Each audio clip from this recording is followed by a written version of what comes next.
ಈಗ ಈ ಕಾಲೇಜಲ್ಲಿ ಕಲ್ಚರಲ್ಲು ಡ್ರಾಮಾ, ಕಲ್ಚರಲ್ ಅಂದರೆ ಎಲ್ಲ ಬಂದ್ಬಿಡುತ್ತೆ, ಸಂಗೀತ, ನಾಟಕ, ಇನ್ನು ಏನೋ ಫ್ಯಾನ್ಸಿ ಡ್ರೆಸ್ಸು, ಅದು ಇದು.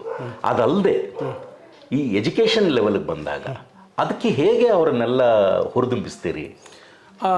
6 ಗಂಟೆಗೆ ಕರೆಕ್ಟಾಗಿ 6 ಗಂಟೆಗೆ ಶಿಸ್ತಾಗಿ ಸಮಯ ಪರಿಪಾಲನೆಯಾಗಿ ವಿದ್ಯಾರ್ಥಿಗಳು ಭಾಗವಹಿಸಬೇಕು ಕಾಲೇಜ್ಗೆ. ಉಪನ್ಯಾಸಕರು ಕೂಡ ಅಷ್ಟೇ 6 ಗಂಟೆಗೆ ತರಗತಿ ಪ್ರಾರಂಭ ಮಾಡ್ತಾರೆ. ಆಮೇಲೆ ಅವರಿಗೆ ನಾವು ಇಷ್ಟು ದಿನದೊಳಗಡೆ ಈ ಪಠ್ಯಕ್ರಮ ಮುಕ್ತಾಯ ಆಗಬೇಕು. ಆ ನಂತರ ಒಂದು ಮೊದಲ ಆಂತರಿಕ ಕಿರು ಪರೀಕ್ಷೆ ಅಂತ ಬೆಂಗಳೂರು ವಿಶ್ವವಿದ್ಯಾಲಯ ನಿಗದಿ ಮಾಡಿದೆ. ಹಾಗೆ 2 ಟೆಸ್ಟು, ಕಳೆದ ಸಲ ನಾವು ಒಂದು ಪೂರ್ವ ಸಿದ್ಧತೆ ಪರೀಕ್ಷೆಯನ್ನು ಮಾಡಿದ್ವಿ. ಮತ್ತು ಮಕ್ಕಳಿಂದ ಅವರಿಗೆ ನಮ್ಮ ಇದು ಯಾರಿಗೆ ಇದು ಪೂರ್ವ ಸಿದ್ಧತೆ ಪರೀಕ್ಷೆಗಳು ಯಾರಿಗೆ? ಈಗಾಗಲೇ ಓದುವಂತಹ ವಿದ್ಯಾರ್ಥಿಗಳಿಗೆ ಇನ್ನೇನು ಅಂದರೆ ಎಂಟ್ರೆನ್ಸ್ ಟೆಸ್ಟ್ ಥರ, ಇಂಟರ್ನಲ್ ಟೆಸ್ಟ್ ಥರ. Internal, okay. ಈ ಅಂತಿಮ ವರ್ಷದ ವಿದ್ಯಾರ್ಥಿಗಳು ಇರ್ತಾರಲ್ಲ, ಇನ್ನೇನು ಪರೀಕ್ಷೆ ಬರುವಾಗ ಅಂಥವರಿಗೆ ಪರೀಕ್ಷೆ ಹೇಗಿರುತ್ತೆ, ಪರೀಕ್ಷೆಯಲ್ಲಿ ಪ್ರಶ್ನೆ ಪತ್ರಿಕೆ ಹೇಗಿರುತ್ತೆ, ಅದರ ಮಾದರಿ ಹೇಗಿರುತ್ತೆ ಅನ್ನೋ ಪೂರ್ವ ಸಿದ್ಧತೆ ಪರೀಕ್ಷೆಯನ್ನು ಮೊದಲ ಬಾರಿ ಕಳೆದ ಸಲ ಮಾಡಿದ್ವಿ, ಕಳೆದ ಸೆಮಿಸ್ಟರ್ಗಳಲ್ಲಿ. ಈಗಲೂ ಕೂಡ ಅಷ್ಟೇ. ಅಂದರೆ ನಮ್ಮ ಉಪನ್ಯಾಸಕರುಗಳು ಈ ವಾರಕ್ಕೆ, ಈ ತಿಂಗಳಿಗೆ ಇಷ್ಟು ಪಠ್ಯಕ್ರಮ ಮುಕ್ತಾಯ ಮಾಡಬೇಕು. ಅದರ ನಂತರ ಒಂದು ಇಡೀ ಕಾಲೇಜಿನಲ್ಲಿ ಫೈನಲ್ ಪರೀಕ್ಷೆ ಥರನೇ ಒಂದು ಟೆಸ್ಟನ್ನು ಮಾಡ್ತೀವಿ. ಆ ನಂತರ ಒಂದು ಪೂರ್ವ ಸಿದ್ಧತೆ ಪರೀಕ್ಷೆಯನ್ನು ಮಾಡ್ತೀವಿ. ಆಮೇಲೆ ಈ ಸಾಂಸ್ಕೃತಿಕ ಕ್ರೀಡಾ ಚಟುವಟಿಕೆ ಒಳಗಡೆ ಅವರೆಲ್ಲೂ ಕೂಡ ವಿದ್ಯಾಭ್ಯಾಸ ಬಿಟ್ಟು ದೂರ ಹೋಗಲಾರ್ದಂತೆ ಮತ್ತೆ ಅವರನ್ನು ತಗೊಳ್ತೀವಿ. ಮತ್ತು ವಿದ್ಯಾಭ್ಯಾಸ ಕಡೆಗೆ, ಅಧ್ಯಯನ ಕಡೆಗೆ ಅವ್ರಿಗೆ ತೊಡಗಿಸಿಕೊಳ್ಳಲು ಟೆಸ್ಟು, ಸೆಮಿನಾರು, ನೋಟ್ಸು ಮತ್ತು ಉಪನ್ಯಾಸಕರ ನೋಟ್ಸು ಸಹ ಕೊಡ್ತಾರೆ. ಮುಖ್ಯವಾಗಿ ಮೂಲ ಪುಸ್ತಕನೇ ಓದಿ ಗ್ರಂಥಾಲಯದಲ್ಲಿ ತಮ್ಮ ಜ್ಞಾನವನ್ನು ವಿಸ್ತರಿಸಿಕೊಳ್ಳಿಸಿ ಅಂತ ಹೇಳ್ತೀವಿ. ಆದರೆ ಪರೀಕ್ಷೆಗೆ ಸಂಬಂಧಿಸಿದಂಥ ಮುಖ್ಯವಾದದ್ದು ಏನೇನು ಬರ್ಬೋದು, ಏನೇನಿಲ್ಲ ಅನ್ನೋದು ಕೂಡ ಉಪನ್ಯಾಸಕರು ಪರೀಕ್ಷೆಗಳ ಹತ್ತಿರ ಬಂದಾಗ ಗೈಡ್ ಮಾಡ್ತಾರೆ. ಈ ಮುಖ್ಯ ಪರೀಕ್ಷೆಗೆ ಮುಂಚೆ ಒಂದು ಪರೀಕ್ಷೆ ಏನೋ ಕಂಡಕ್ಟ್ ಮಾಡ್ತೀನಿ ಅಂತ, ಆ ವಿದ್ಯಾರ್ಥಿಗಳು ಸ್ವಲ್ಪ ಏನಾದರೂ ಹಿಂದೆ ಉಳಿದಿದ್ರೆ ಅಂಥವ್ರಿಗೆ ಸ್ಪೆಷಲ್ ಕೇರ್ ಅಂತ ಏನಾದ್ರು ತಗೊಂಡು ಮಾಡ್ತೀರಾ, ಇಲ್ಲ ಎಲ್ಲ ವಿದ್ಯಾರ್ಥಿಗಳು ಸಾಮಾನ್ಯವಾಗಿ ಇದು ಮಾಡ್ತೀರಾ? ಇಲ್ಲ ಸರ್, ಆ ಥರ ಅನುಭವಗಳೇನಾದರೂ? ಇಲ್ಲ ಖಂಡಿತ ನೀವು ಹೇಳಿ. ಯಾಕಂದರೆ ಓದ್ನಲ್ಲಿ ಸಾಮಾನ್ಯವಾಗಿ ಎಲ್ಲರೂ ರ್ಯಾಂಕ್ನಲ್ಲಿ ಇರ್ತಾರಂತ ನಾವು ಅಂದ್ಕೊಳ್ಳೋಕ್ಕಾಗೋದಿಲ್ಲ. ಒಂದೊಂದು ಸಬ್ಜೆಕ್ಟಲ್ಲಿ ಒಬ್ಬರು ಹಿಂದುಳಿತಾರೆ. ಈ ಟೆಸ್ಟ್ ಮಾಡಿದ್ಮೇಲೆ ಮತ್ತೆ ಪೂರ್ವ ಸಿದ್ಧತೆ ಪರೀಕ್ಷೆ ಆದಮೇಲೆ ಅವೆಲ್ಲ ಅಂಕಗಳನ್ನು ಕ್ರೋಢೀಕರಿಸಿ ಯಾವ ವಿದ್ಯಾರ್ಥಿ ಓದಿನಲ್ಲಿ ಹಿಂದುಳಿದಿದ್ದಾನೆ ಅವನನ್ನು ಆ ಉಪನ್ಯಾಸಕರು ಯಾವ ಸಬ್ಜೆಕ್ಟ್ನಲ್ಲಿ ಆ ಸಬ್ಜೆಕ್ಟಿನ ಉಪನ್ಯಾಸಕರು ಅವರನ್ನು ಆತ್ಮೀಯವಾಗಿ ಅವನಿಗೆ ಮನಸ್ಸಿನಲ್ಲಿ ಏನು ಬದಲಾವಣೆ ಮಾಡ್ಕೋಬೇಕು ಓದೋದ್ರ ಬಗ್ಗೆ ಅದನ್ನು. ಈಗ ಉದಾಹರಣೆ ಕಾಮರ್ಸ್ ಅಂದರೆ ಪ್ರಾಕ್ಟಿಕಲ್ ಸಂಬಂಧಪಟ್ಟಂತೆ, ಆಗ ಅವನ ಮನಸ್ಸು ಏಕಾಗ್ರತೆಯಾಗಿರಲಿಲ್ಲ ಅಂದರೆ ಅವನ ತಲೆಯಲ್ಲಿ ಹೋಗೋದಿಲ್ಲ. ಹಾಗಾಗಿ ಅವನು ಒಬ್ಬನಿಗೆ ಅವ್ರ ಹತ್ರ ಕೂತ್ಕೊಂಡು ಒಬ್ಬನಿಗೆ ಹೇಳಿ ಗೈಡ್ ಮಾಡಿ ಅವನು ಕೂಡ ಆ ಸಬ್ಜೆಕ್ಟ್ಗಳಲ್ಲಿ ಹೆಚ್ಚು ಅಂಕ ಗಳಿಸೋ ಹಾಗೆ ನಮ್ಮ ಉಪನ್ಯಾಸಕರು ಕ್ರಮ ಕೈಗೊಳ್ತಾ ಇದ್ದಾರೆ.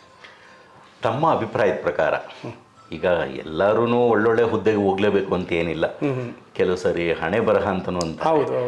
ಸೊ ಒಬ್ಬ ಪದವಿ ಪಡೆದಂತಹ ವಿದ್ಯಾರ್ಥಿ ಯಾವ ಹುದ್ದೆ ಹೋಗಬಹುದು ಅನ್ನೋದು ತಮ್ಮ ಮನಸ್ಸಲ್ಲಿ ಏನಾದರೂ ಇದೆಯಾ? ಅಂದರೆ ಆ ಹುಡುಗರುಗಳಿಗೆ ಏನು ಸಜೆಷನ್ ಕೊಡ್ತೀರಿ? ಸರ್ಕಾರಿ ಹುದ್ದೆಗಳಾಗಲಿ ಖಾಸಗಿ ಆಗಲಿ.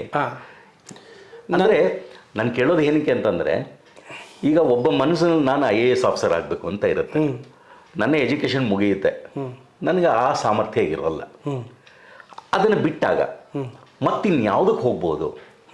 ಸರ್ಕಾರಿ ಹುದ್ದೆಗಳಾಗಲಿ ಖಾಸಗಿ ಹುದ್ದೆಗಳಾಗಲಿ, ನಮ್ಮ ಜೀವನೋಪಾಯಕ್ಕೆ ಎಲ್ಲಿ ನಮಗೆ ಸಂಪಾದನೆ ಬರುತ್ತೋ ಅಂತಹ ಹುದ್ದೆಗಳು ಅಂತ ಒಂದು ನಾವು ಮಾಡ್ಕೊಂಡಿರ್ತೀವಿ. ಬಟ್ ಅದು ಬಿಟ್ಟು ತಮ್ಮ ಕಡೆಯಿಂದ ಏನಾದರೂ ಕಿವಿ ಮಾತು ಕೊಡೋ ಥರ ಏನಾದ್ರು ಇದ್ದರೆ?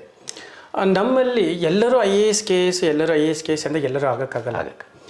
ಆಗ ಆ ಮಕ್ಕಳನ್ನು ನಾವು IAS KS ಓದಿ ಅಂತ ಯಾಕೆ ಹೇಳ್ತೀವಿ ಅಂದರೆ, ಅವರು ಓದಿನ ಜ್ಞಾನ ವಿಸ್ತಾರವಾಗಿಬಿಡುತ್ತೆ.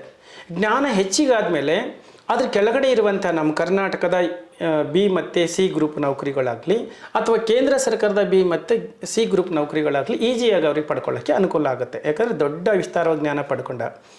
ಈ ದೃಷ್ಟಿಯಿಂದ ನೀವು IAS KSಗೆ ಸಿದ್ಧತೆ ಆಗಿ ಅಂತ ಹೇಳ್ತೇವೆ. ಅಕಸ್ಮಾತ್ ಯಾವ ಹುದ್ದೆಗಳು ಸಿಗದೇ ಇರುವ ವಿದ್ಯಾರ್ಥಿಗಳು ಈಗಾಗಲೇ ಹಿಂದಿನ ಹಿರಿಯ ವಿದ್ಯಾರ್ಥಿಗಳ ಸಭೆ ಕರೆದಾಗ ಬಂದಿದ್ದರು. ಅವರು ಓದಿನಲ್ಲಿ ಸಾಧಾರಣ ಇದ್ದವರು, ಹಾಗಾದರೆ ಅವರು ಟ್ಯಾಲೆಂಟ್ ಆಗಿದ್ದಾರೆ. ತಮ್ಮ ಸ್ವಂತ ಕಂಪನಿಯನ್ನು ಸ್ಥಾಪನೆ ಮಾಡಿಕೊಂಡು ಸ್ವಯಂ ಉದ್ಯೋಗವನ್ನು ಸೃಷ್ಟಿ ಮಾಡಿ 8 ಜನ ಕೆಲಸ ಕೊಟ್ಟಿದ್ದಾರೆ. ಈ ಥರದ್ದು ಓದು ಬರಹ ಬರೆದು ಸರ್ಕಾರಿ ಕೆಲಸನೇ ಬೇಕು, ಎಲ್ಲರಿಗೂ ಸಿಗೋಕೆ ಆಗೋದಿಲ್ಲ ಅನ್ನೋ ನಿಮ್ಮ ಪ್ರಶ್ನೆ ಭಾಳ ಉತ್ತಮವಾದ ಪ್ರಶ್ನೆನೇ. ಆದರೆ ಇವತ್ತು ನಿರುದ್ಯೋಗ ಸಮಸ್ಯೆ ಹೊಗಲಾಡಿಸೋಕ್ಕೆ ಆ ಥರ ಆಗದಿರುವಂಥ ವಿದ್ಯಾರ್ಥಿಗಳು ಸ್ವಯಂ ಉದ್ಯೋಗ ಹೇಗೆ ಸೃಷ್ಟಿ ಮಾಡ್ಕೋಬೇಕು, ಮತ್ತು ದೊಡ್ಡ ದೊಡ್ಡ ಕಂಪ್ನಿಗಳಿಗೆ ದೊಡ್ಡ ಇದಕ್ಕೆ ಹೇಗೆ HR ಆಗಿ ಒಂದು ಮುಖ್ಯಸ್ಥರಾಗಿ ಒಬ್ಬ ಕಾರ್ಯನಿರ್ವಹಣಾ ಅಧಿಕಾರಿಯಾಗಿ ಹೇಗೆ ಉನ್ನತ ಸ್ಥಾನಕ್ಕೆ ಹೋಗ್ಬೇಕು ಅನ್ನೋದ್ರ ಬಗ್ಗೆನೂ ಕೂಡ ಮಾರ್ಗದರ್ಶನ ಮಾಡ್ತಾ ಇದ್ದೀವಿ ಸರ್. ಆಮೇಲೆ ಡಿಗ್ರಿ ಕಂಪ್ಲೀಟ್ ಆದಮೇಲೆ ಯಾವ ಬ್ಯಾಂಕ್ಗಳಲ್ಲಿ ಸ್ವಯಂ ಉದ್ಯೋಗವನ್ನು ಮಾಡೋಕ್ಕೆ ಲೋನ್ ಸಿಗ್ತದೆ, ಆ ಲೋನ್ ಹೇಗೆ ಪಡ್ಕೋಬೇಕು ಅನ್ನೋದ್ರ ಬಗ್ಗೆನೂ ಮಾರ್ಗದರ್ಶನ ಮಾಡ್ತಾ ಇದ್ದೀವಿ. ಎಜುಕೇಷನ್ ಅಲ್ಲ, ಬಿಸ್ನೆಸ್ ಲೋನ್, ಡಿಗ್ರಿ ಕಂಪ್ಲೀಟ್ ಆದಮೇಲೆ. ಓಕೆ. ಈಗಾಗಲೇ ಎಜುಕೇಶನ್ ಪದವಿ ಮುಗಿದ ಮೇಲೆ ಮತ್ತೆ ಅವನು ಉನ್ನತ ಶಿಕ್ಷಣಕ್ಕೆ ಹೋಗ್ತೀನಿ ಅಂತ ಅಂದ್ರೆ ಅದಕ್ಕೂ ಕೂಡ ಬ್ಯಾಂಕ್ನಲ್ಲಿ ಲೋನ್ಗಳೆಲ್ಲ ಇದೆ. ಲೋನ್ ಇದೆ ಸರ್, ಅದಕ್ಕೂ ಇದೆ. ಸೊ ಆ ಫೀಲ್ಡಲ್ಲಿ ಹೋದ್ರೂ ಪರವಾಗಿಲ್ಲ, ಅಥವಾ ಕೆಲಸವನ್ನ ಅರಸುತ್ತಾ ಹೋದ್ರೆ ಅದಕ್ಕೂ ಪರವಾಗಿಲ್ಲ.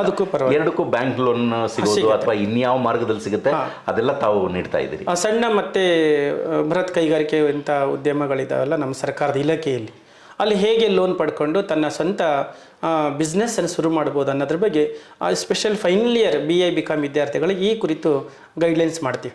ನೀವು ಮುಂದೆ ಏನು ಮಾಡ್ಬೋದು, ಏನು ಮಾಡಿ ನೀವು ಉನ್ನತ ಸ್ಥಾನಕ್ಕೆ ಹೋಗ್ಬೋದು ಅನ್ನೋ.